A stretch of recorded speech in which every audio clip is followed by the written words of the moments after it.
नमस्कार जोहार, मैं राजू और आप देख रहे हैं 24 झारखंड न्यूज। चलिए जानते हैं झारखंड की सुबह से लेकर शाम तक की तमाम बड़ी खबरों को। हेमंत सोरेन आज शाम 5 बजे लेंगे मुख्यमंत्री पद की शपथ। हेमंत सोरेन बृहस्पतिवार को शाम 5 बजे मुख्यमंत्री पद की शपथ लेंगे। राज्यपाल सीपी राधाकृष्णन उन्हें पद एवं गोपनीयता की शपथ दिलाएंगे। राजभवन के बिरसा मंडप में शपथ ग्रहण समारोह होगा। इसके पहले झारखंड मुक्ति मोर्चा झामुमो के वरिष्ठ नेता सुप्रियो भट्टाचार्य ने पुख्ता जानकारी दी थी कि 7 जुलाई को हेमंत सोरेन पद एवं गोपनीयता की शपथ लेंगे। आज ही राज्यपाल ने हेमंत सोरेन को मनोनीत मुख्यमंत्री नियुक्त करते हुए उनको सरकार बनाने का न्योता दिया था।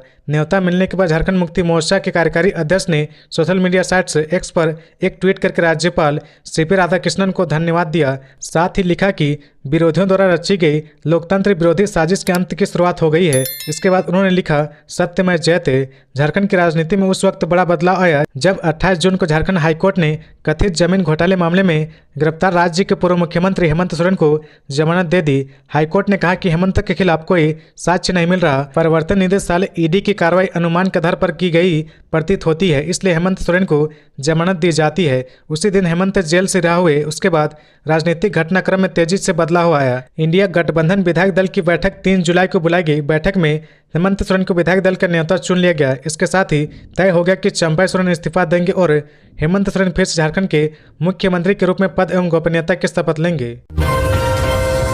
कार्यवाहक मुख्यमंत्री चंपा सोरेन पीजीटी शिक्षकों को शुक्रवार को बांटेंगे नियुक्ति पत्र। कार्यवाहक मुख्यमंत्री चंपा सोरेन शुक्रवार को झारखंड के 9 चयनित 1500 प्लस 2 शिक्षक को नियुक्ति पत्र बांटेंगे। कार्यक्रम का आयोजन धुरवा स्थित प्रभात तारा मैदान में होगा। इस बात की जानकारी जेएमएम महासचिव सुप्रियो भट्टाचार्य ने दी है। गौरतलब है कि पहले यह कार्यक्रम 3 जुलाई को होने थे, जिसे स्थगित कर दिया गया था। बता दें कि राज्य में वर्ष 2022 में 3120 प्लस 2 शिक्षक की नियुक्ति प्रक्रिया शुरू की गई थी। इसमें से प्रथम चरण में लगभग 1000 शिक्षक को इस वर्ष मार्च में नियुक्ति पत्र दिया गया था। झारखंड के 9 चयनित शिक्षक के प्रमाण पत्रों की जांच की प्रक्रिया पूरी हो गई है। शुक्रवार यानी 5 जुलाई को गणित, इतिहास, हिंदी, अर्थशास्त्र, संस्कृत, अंग्रेजी व वाणिज्य विषय के शिक्षक को नियुक्ति पत्र दिया जाएगा। करीब 5 महीने बाद एक बार फिर से झारखंड की सत्ता परिवर्तन होने वाला है। राज्य की कमान एक बार फिर हेमंत सोरेन संभालेंगे। राज्य में तेजी से बदलते राजनीतिक घटनाक्रम में विधानसभा चुनाव से 4 महीने पहले हो रहा बुधवार को सीएम चंपा सोरेन ने शाम 7:20 में राज्यपाल सीपी राधाकृष्णन को अपना इस्तीफा सौंप दिया। इसके बाद हेमंत सोरेन ने सरकार बनाने का दावा पेश किया और 45 विधायकों का समर्थन पत्र सौंपा। झारखंड के इन जिलों में आज गरज के साथ झमाझम बारिश। विभाग ने जारी किया अलर्ट। पूरे झारखंड में सक्रिय मानसून का असर देखने को मिल रहा है। झारखंड में रांची के साथ अन्य जिलों में 4 और 5 जुलाई को बारिश होगी। मौसम विभाग ने संथाल परगना में येलो अलर्ट जारी करते हुए बताया कि संथाल परगना में भारी बारिश हो सकती है। राजधानी रांची में बुधवार को दिन भर रिमझिम फुहारों ने ठंडक का एहसास करा दिया। अब तो यहाँ रात में ठंड का एहसास होने लगा है। मौसम विज्ञान केंद्र रांची के पूर्व अनुमान के अनुसार गुरुवार को निकटवर्ती मध्य हिस्से रांची, रामगढ़, हजारीबाग, गुमला, बोकारो और खूंटी के अलावा उत्तर पूर्वी हिस्से यानी देवघर, दुमका, गोड्डा, धनबाद, गिरिडीह, जामताड़ा और साहिबगंज में भारी वर्षा होने की संभावना है। इसे लेकर येलो अलर्ट जारी किया गया है। वहीं राजधानी में 9 मई तक आसमान में बादल छाए रहने और हल्की व मध्यम दर्जे की वर्षा होने की संभावना है। भले ही मौसम विज्ञान केंद्र रांची से जारी रिपोर्ट में यह कहा जा रहा कि वर्तमान में मानसून की सक्रियता सामान्य बनी हुई है, लेकिन इसी रिपोर्ट में यह भी दर्शाया गया कि अब तक सिर्फ 8 जिलों में 100 mm से अधिक बारिश हुई है। रांची स्थित मौसम विभाग केंद्र ने अलर्ट जारी करते हुए बताया कि राज्य में 8 जुलाई तक भारी बारिश के होने की संभावना है। इसके साथ ही राज्य में मौसम विभाग ने वज्रपात की आशंका जताई है। मौसम विभाग ने गोड्डा, साहिबगंज, देवघर, धनबाद, दुमका, गिरिडीह और जामताड़ा में भारी वर्षा के साथ वज्रपात का भी अलर्ट जारी किया है। खबरों में आगे बढ़ने से पहले अगर अभी तक आपने इस चैनल को सब्सक्राइब नहीं किया तो प्लीज सब्सक्राइब कर ले, जिससे झारखंड की हर छोटी सी बड़ी खबर की अपडेट आप तक पहुंचता रहे। स्वास्थ्य मिशन घोटाले मामले में धनबाद में 7 ठिकानों पर ईडी की छापेमारी। स्वास्थ्य मिशन घोटाले मामले में प्रवर्तन निदेशालय ईडी ने झारखंड में एक कोयला कारोबारी के 7 जगहों पर छापेमारी की है।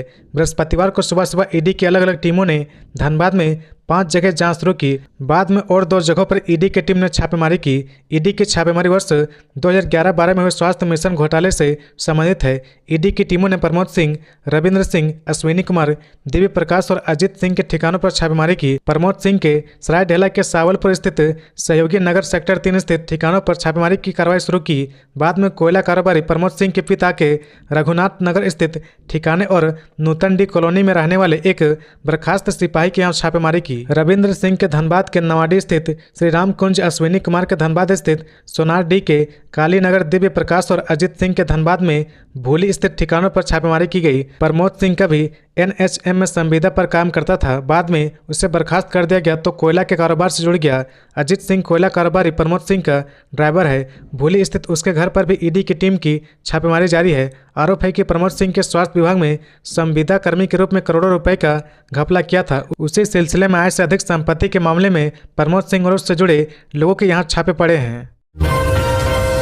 झारखंड के स्वास्थ्य विभाग में 10वीं पास के लिए निकली बहाली, 50,000 से ज़्यादा होगी सैलरी। झारखंड के स्वास्थ्य विभाग में स्वास्थ्य कार्यकर्ताओं के पोस्ट पर 510 से भी अधिक पदों की भर्ती निकाली है। इस परीक्षा का आयोजन झारखंड कर्मचारी चयन आयोग द्वारा किया जाएगा। JSSC इस भर्ती के लिए झारखंड क्षेत्रीय कार्यकर्ता नियुक्ति परीक्षा आयोजित करेगा। इस नियुक्ति के लिए ऑनलाइन आवेदन आप JSSC के ऑफिशियल वेबसाइट पर जाकर कर सकते हैं। बता दें कि इस नियुक्ति में कुल 510 पद होंगे, जिनमें अनारक्षित वर्ग के लोगों के लिए 230 पद है, SC के लिए 133 पद है, ST के लिए 44 पद है, अत्यंत पिछड़ा वर्ग के लिए 7 पद है और EWS वर्ग के लिए 51 पद निर्धारित किए गए हैं। इस नियुक्ति परीक्षा का पैटर्न ऑनलाइन और ऑफलाइन दोनों होगा। इसका मतलब यह है कि आप कंप्यूटर और OMR दोनों में किसी विकल्प के जरिए परीक्षा दे सकते हैं। परीक्षा एक ही पाली में होगी। इसमें सवाल MCQ फॉर्म में होंगे और हर एक सवाल 3 अंक का होगा। एक गलत जवाब देने के लिए 1 नंबर की नेगेटिव मार्किंग होगी। पेपर की बात करें तो पहला पेपर भाषा ज्ञान का होगा और दूसरा पेपर जनजातीय या क्षेत्रीय भाषा का होगा और जो तीसरा पेपर है वो सामान्य अध्ययन का होगा। परीक्षा के लिए हर एक पेपर में 30% अंक लाने होंगे और जो पहला पेपर होगा वह आपका क्वालिफाइंग होगा। क्षेत्रीय भाषा के पेपर को छोड़कर बाकी सारे पेपर इंग्लिश में होंगे। परीक्षा कुल 3 शिफ्ट में होगी, जिसमें हर शिफ्ट कुल 2 घंटे की होगी। बात करें कि कौन सा पेपर कितने नंबर का होगा तो पहला पेपर यानी कि भाषा ज्ञान 120 प्रश्नों का होगा, दूसरा क्षेत्रीय भाषा के पेपर 100 अंक का होगा और तीसरा पेपर भी 120 प्रश्नों का होगा, जिसमें हर एक प्रश्न 3 अंक का होगा। हेमंत सोरेन को राज्यपाल ने दिया सरकार बनाने का न्योता, इस दिन होगा शपथ ग्रहण समारोह।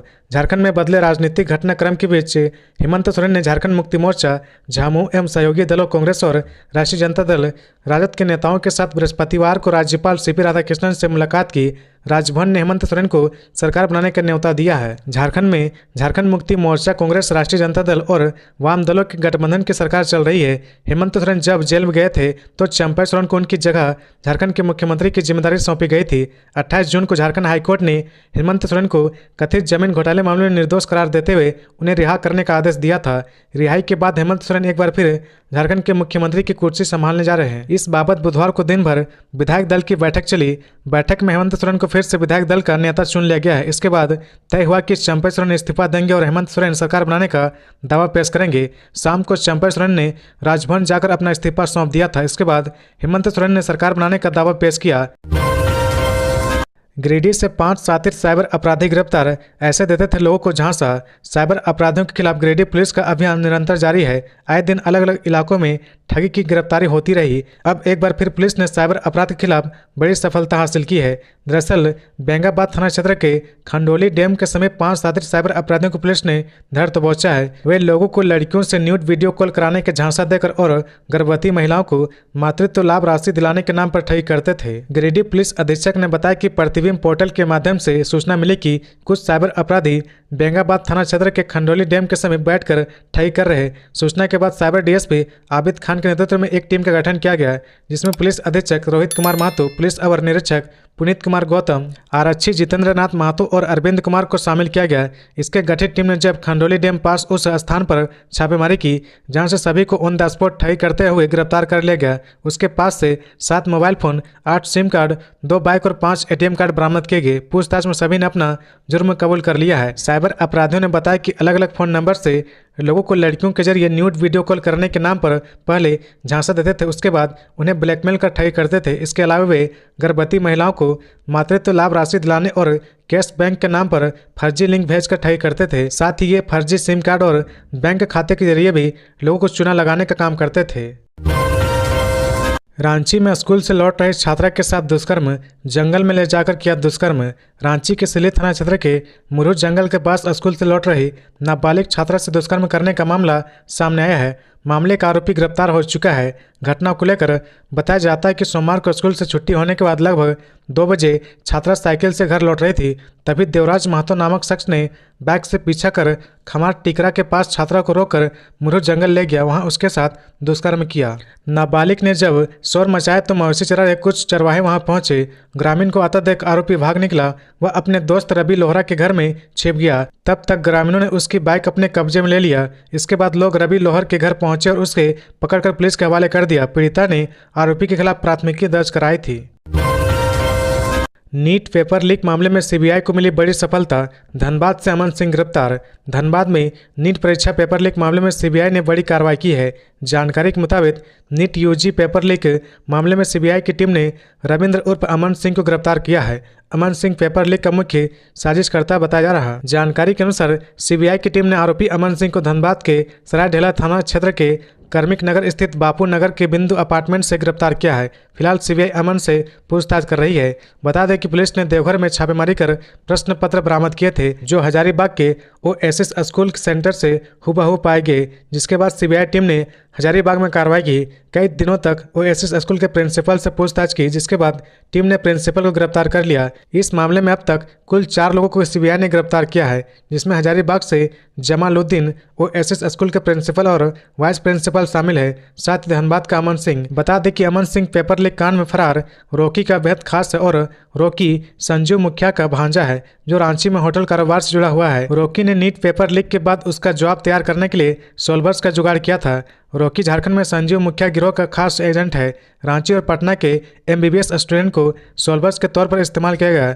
जानकारी के मुताबिक अमन सिंह की गिरफ्तारी से रॉकी और सोलवर्स के बारे में अहम जानकारी मिल सकती है। पेपर लीक प्रकरण में अब तक गिरफ्तार किए गए लोगों से पूछताछ और उनके डिजिटल डिवाइस से मिली जानकारी के आधार पर सीबीआई अधिकारियों का दल धनबाद पहुंचा था। सीबीआई के 2 इंस्पेक्टर बुधवार सुबह से ही सरायढेला और गोविंदपुर थाना क्षेत्र में छापेमारी कर रहे थे। इसी दौरान सरायढेला थाना क्षेत्र के बापू नगर के अमन सिंह को गिरफ्तार किया गया, जबकि उसका सहयोगी गोविंदपुर निवासी बंटी भाग निकला।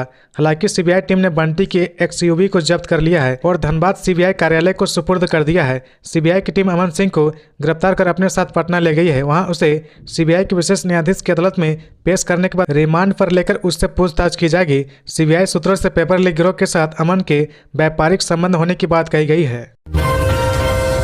इस्तीफा देने से पहले भावुक हुए झारखंड के सीएम चंपई सोरेन, कही ये बात। झारखंड में बदले राजनीतिक घटनाक्रम के बीच हेमंत को फिर से विधायक दल का नेता चुन लिया गया है। इसके बाद तय हुआ कि हेमंत सोरेन फिर से झारखंड के मुख्यमंत्री बनेंगे और चंपई सोरेन इस्तीफा देंगे। इस्तीफा देने से पहले बैठक में चंपई भावुक हो गए। सत्ता पक्ष के विधायकों की बैठक में मुख्यमंत्री चंपई सोरेन ने कहा कि गठबंधन ने हमें जो जिम्मेदारी सौंपी थी उसे निभाया। हमने 5 महीने बेहतर तरीके से सरकार चलाई। बैठक के बाद वो घर लौटने लगे तो कहा राजभवन चलना होगा तो बताइएगा। बैठक के बाद हेमंत सोरेन और प्रदीप यादव चंपई सोरेन के आवास पर गए। वहां से तीनों नेता एक साथ राजभवन के लिए रवाना हुए। बैठक में हेमंत सोरेन ने कहा कि आने वाले विधानसभा चुनाव में मिलकर लड़ना है, हम सभी एकजुट रहे, भाजपा को परास्त करना है। नए नेता के चयन के बाद चंपई सोरेन ने बुधवार को मुख्यमंत्री पद से इस्तीफा दे दिया। साथ ही इंडिया गठबंधन ने हेमंत सोरेन को अपना नेता चुन लिया है। तो ये थी आज की झारखंड की टॉप बड़ी खबरें। इसी तरह झारखंड की हर छोटी सी बड़ी खबर देखने के लिए आप हमारे चैनल 24 झारखंड न्यूज को सब्सक्राइब करके बेल आइकन प्रेस कर ले, जिससे झारखंड की हर छोटी सी बड़ी खबर की अपडेट आप तक पहुंचता रहे। तो आज के लिए बस इतना ही। हमें दीजिए इजाजत, फिर मिलते हैं नेक्स्ट न्यूज में।